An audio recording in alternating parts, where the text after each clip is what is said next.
Hi guys, welcome back to my channel and welcome to another mini vlog. আজকের দিনটা শুরু হয়েছিল হচ্ছে শ্রাবণ মাসের চতুর্থ সোমবার। আজকে সকাল থেকে কী কী করেছি ওটাই তোমাদের সাথে এই ভিডিওতে শেয়ার করব। সকালবেলা উঠে গাছে কত ফুল ফুটেছে ওটা দেখে নিজের চোখটাকে রিল্যাক্স মোডে নিয়ে গেছিলাম। তার সাথে সাথে ঘরের সব কাজ কমপ্লিট করার পর নিজে স্নান কমপ্লিট করে পায়ে আলতা পরে নিয়েছিলাম। কদিন ধরে না আমি খালি ভাবছি যে পুজো দিতে বসবো, আলতাটা পরবো। বাট আমি ভুলে যাচ্ছি। পরে ভাবছি যে আর আলতা পরবো? থাক, পরতে হবে না। এরকম ব্যাপারটা চলছিল। যাই হোক, আজকে আলতাটা যথারীতি পরেছি আর তার সাথে পুজোর সব জোগাড় করে বাবাকে মন ভরে ডেকে পুজো দিয়ে নিয়েছিলাম। তারপরে বাবার আরতি করার ছিল সেটা কমপ্লিট করেছিলাম। কারা, কারা এই প্রসেসটা ফলো করো মানে শ্রাবণ মাসে বা এমনি সময়েও সোমবারগুলোতে, তারা অবশ্যই কিন্তু কমেন্টে জানাতে ভুলো না। তারপর এখানে নিজের স্কিন কেয়ারটা ফার্স্টে কমপ্লিট করেছিলাম কারণ অনেকক্ষণ স্কিন কেয়ার করা হয়নি। তারপর ফার্স্টে মিষ্টি খেয়েছিলাম, তারপরে ভাবলাম যে সিমুইটাই খাওয়া যাক। আর অ্যাকচুয়ালি না মানে একেক সময় আমার একেক রকম মুড হয়। এক সময় মিষ্টি ভালো লাগে তো একেক সময় অন্যরকম মানে ঝাল।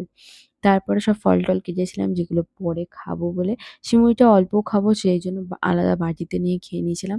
মাকে তারপরে বললাম যে তোমাকেও আলতা পরিয়ে দিই দাও। তো ওটাই কমপ্লিট করলাম। কিরম লাগছে আমার মায়ের পাটা অবশ্যই কমেন্টে জানিও। তারপর আমি সব ফলগুলো কয়েকটা খেয়ে নিয়ে লাস্সি খেয়ে খুব ভালোভাবে একটা ঘুম দিলাম। তারপরে সন্ধ্যেবেলা উঠেই ফার্স্টে ধুনো-টুনো দিয়ে সন্ধ্যে দিয়ে কমপ্লিট করে সোয়াবিনের একটা তরকারির মতো করেছিল যেটা খুব স্পাইসি আর খুব সুন্দর খেতে হয়েছিল। ওটাই খেয়ে বেরিয়ে পড়েছিলাম হচ্ছে দোকানের উদ্দেশ্যে। কারণ আজকে আমাকে এই দোকানে সন্ধ্যেবেলাটা থাকতে হবে তাই। তারপরে এসেই দেখলাম যে বাবার কাছে যাওয়ার জন্য মানুষ এক্কেবারে রেডি। এই জিনিসগুলো না দেখলে তো মনেই হয় না যেন মানে শ্রাবণ মাস চলছে, বাবার কাছে সবাই জল ঢালতে যাচ্ছে। এই টাইমগুলো একটু এক্সট্রিম লেভেলের হচ্ছে মানে ব্যান্ড যাচ্ছে, তার সাথে পতাকা আরও সবকিছু। বাট আ মানে আগে জিনিসটা কি হতো জাস্ট ঠাকুরের মাথায় সবাই জল ঢালতে যেত।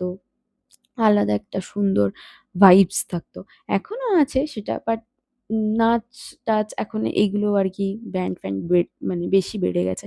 তারপরে এলো মানে লিটারেলি হাই লেভেলের বৃষ্টি যেটাতে পুরো রাস্তা অব্দি জল জমে গেছিল। আর তার সাথে, সাথে একদিক থেকে আরেক দিকের কিচ্ছু দেখা যাচ্ছিল না। মানে এত ঝুম লেভেলের বৃষ্টি হচ্ছিল। বৃষ্টি হওয়ার পরে দেখতেই পাচ্ছ যথারীতি জল-টল জমে গেছে। তারপরে আমি খাচ্ছিলাম সারাদিন জুড়ে বেশি জল খাওয়া হয়নি তাই ওআরএস। এই জিনিসটাই আমি শ্রাবণ মাসে সবার থেকে বেশি ভালোবাসি। এরকম বাঁকে করে সবাই বাবার মাথায় জল ঢালতে যাবে। তারপরে এসে আইলাম আমি বাড়ি। আর এসে আমার ডিনার কমপ্লিট করলাম। তো ভিডিওটা ভালো লেগে থাকলে অবশ্যই লাইক করো, চ্যানেলটা ফলো করে দিও।